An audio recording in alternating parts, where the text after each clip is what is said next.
Hello guys, welcome back to Sociology classes BA part 3rd. Okay, today our topic is development of sociological thoughts in India. Bharat में समाजशास्त्रीय चिंतन का विकास. Okay, तो आज का टॉपिक है हमारा भारत में समाजशास्त्रीय चिंतन का विकास. Okay, so without wasting much time, we should start this video on this topic. ज्ञान का प्रसार होना सभी समाजों की एक सार्वभौमिक विशेषता है. ओके, संसार के किसी भी भाग में जब ज्ञान की एक विशेष शाखा विकसित होती है तो किसी न किसी रूप में उसे अन्य समाजों द्वारा भी ग्रहण किया जाने लगता है. फ्रांस, जर्मन, इंग्लैंड तथा अमेरिका में भी जब समाजशास्त्र को एक नए विज्ञान के रूप में विकसित करना आरंभ किया गया, तब भारत में भी कुछ समय बाद इसका विकास होने लगा. वास्तविकता यह है कि प्रत्येक समाज में जैसे जैसे व्यक्तियों के अनुभव बढ़ते हैं और उनके सामने नई नई परिस्थितियां आती हैं, ज्ञान की प्रत्येक शाखा में विशेषीकरण बढ़ने लगता है. यदि हम एक विज्ञान के रूप में समाजशास्त्र पर विचार करें तो अधिकांश व्यक्ति इसे इस कारण एक नया विज्ञान मान लेते हैं. ओके,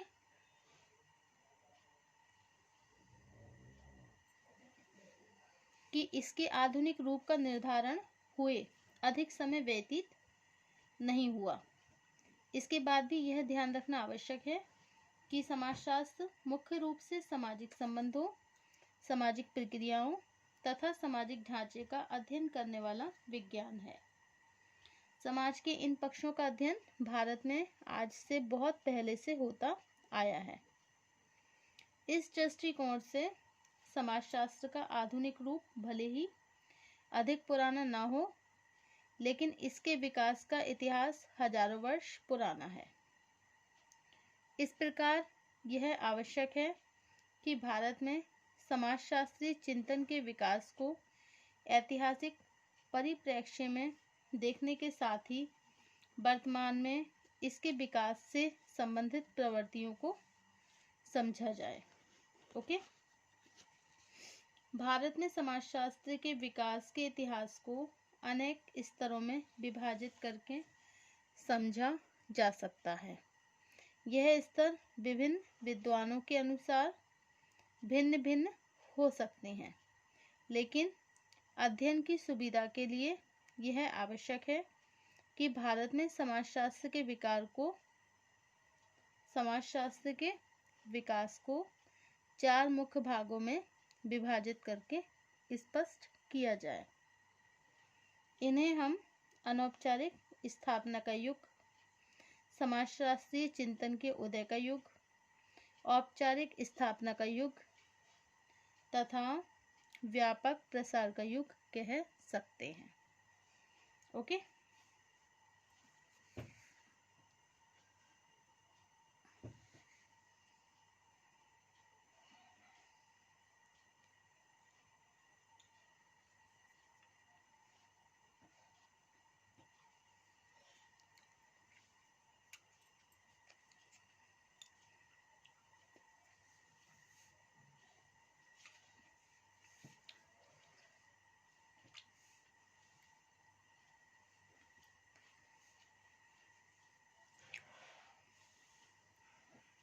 तो नंबर 1 है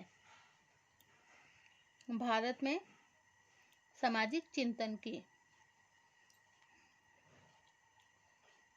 अनौपचारिक युग का तात्पर्य उस अवधि से है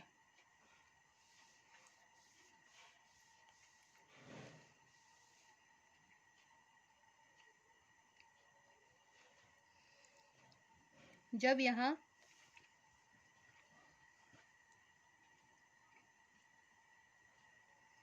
सामाजिक संबंधों तथा सामाजिक व्यवस्था का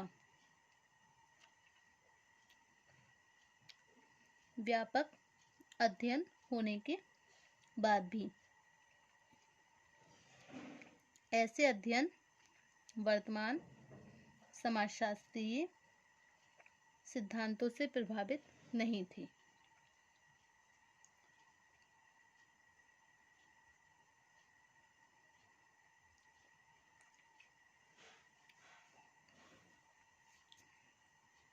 इस दृष्टिकोण से प्राचीन भारत में किए जाने वाले सामाजिक अध्ययनों को समाजशास्त्र के विकास के अनौपचारिक युग के रूप में स्वीकार किया जा सकता है। ओके। भारत में समाजशास्त्र के विकास का यह स्तर सबसे अधिक लंबा और विविधतापूर्ण है। इसका आरंभ आज से लगभग 4000 ईयर्स पहले वैदिक काल में हुआ तथा 19वीं शताब्दी तक यह किसी न किसी रूप में बना रहा। वैदिक काल भारतीय समाज का वह स्वर्णिम काल था जब यहाँ सामाजिक व्यवस्थाओं का निर्माण किया गया था। यह वो समय था जब यूरोप के निवासी अर्ध जंगली अवस्था में रहते थे तथा उनके जीवन को संगठित बनाने वाली वहां कोई सामाजिक व्यवस्था नहीं थी। इस युग के सामाजिक अध्येताओं ने व्यक्ति और समाज के पारस्परिक संबंधों को सुनिश्चित करने के लिए वर्णाश्रम व्यवस्था, संयुक्त परिवार तथा ग्राम पंचायत जैसी उन्नत व्यवस्थाओं को स्थापित किया। इसके साथ ही सामाजिक संबंधों को अधिक व्यवस्थित बनाने के लिए कर्म तथा पुरुषार्थ जैसे सिद्धांतों को विकसित किया गया।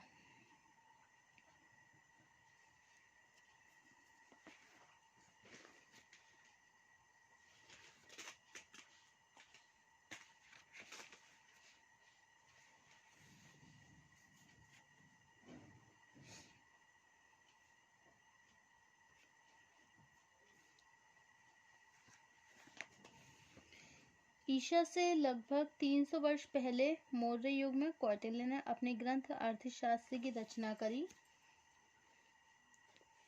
यह वो महान रचना है जिसमें समाज के सभी वर्गों के कर्तव्यों तथा अधिकारों का पुनरावलोकन करके सामाजिक व्यवस्था में व्यापक परिवर्तन लाने के प्रयत्न किए गए। ऐसा प्रतीत होता है कि मौर्य युग के बाद जिन विद्वानों ने अपने अध्ययनों के आधार पर सामाजिक व्यवस्था में नए सिरे से परिवर्तन लाना शुरू किया, वे एक बंद सामाजिक व्यवस्था के पक्ष में थे। इन विद्वानों को स्मृतिकारों के नाम से जाना जाता है, जिसमें मनु, याज्ञवल्क्य, पाराशर, नारद तथा भृगु आदि प्रमुख हैं।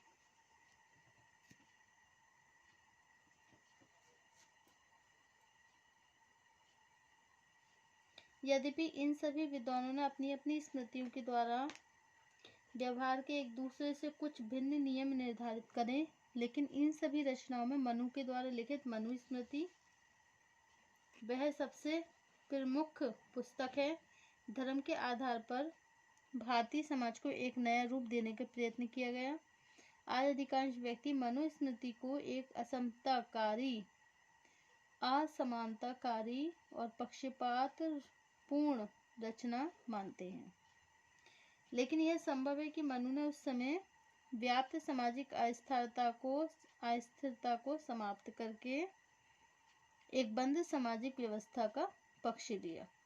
कुछ भी हो, समाजशास्त्री दृष्टिकोण से मनुस्मृति सामाजिक सिद्धांतों का वह भंडार है जिसमें व्यक्ति और समाज, वर्ण व्यवस्था, आश्रम संस्कार, विवाह, परिवार, न्याय व्यवस्था, धर्म, व्यवहार प्रतिमानों की व्यापक विवेचना की गई।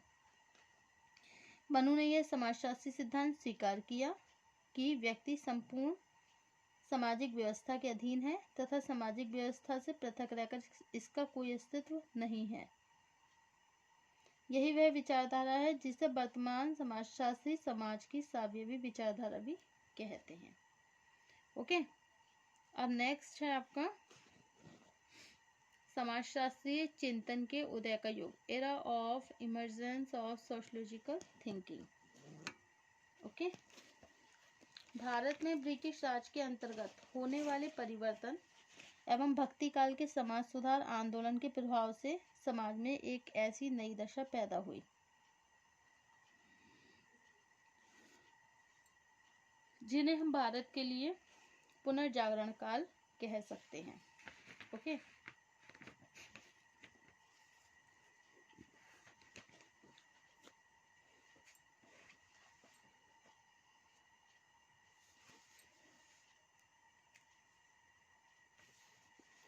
इस समय समाज का एक वर्ग संस्कृत साहित्य से जुड़ा हुआ था, जबकि दूसरा और अंग्रेजी शिक्षा के कारण शिक्षित वर्ग की परंपरागत मान्यताओं में तेजी से परिवर्तन होने लगा। इसके फलस्वरूप भारत में समाजशास्त्रीय चिंतन का उदय एक ऐसी दशा से होना शुरू हुआ जिसमें परंपरा आधुनिकता के बीच एक दुविधा स्पष्ट रूप से दिखाई देने लगी। सामान्य रूप से परंपरा का अर्थ है पुराने रीति रिवाज, नैतिक मूल्य, आदर्श के आधार पर विचार करना, जबकि आधुनिकता का संबंध तर्कपूर्ण विचारों, समानता और व्यक्तिगत स्वतंत्रता को अधिक महत्व देने से है। ओके,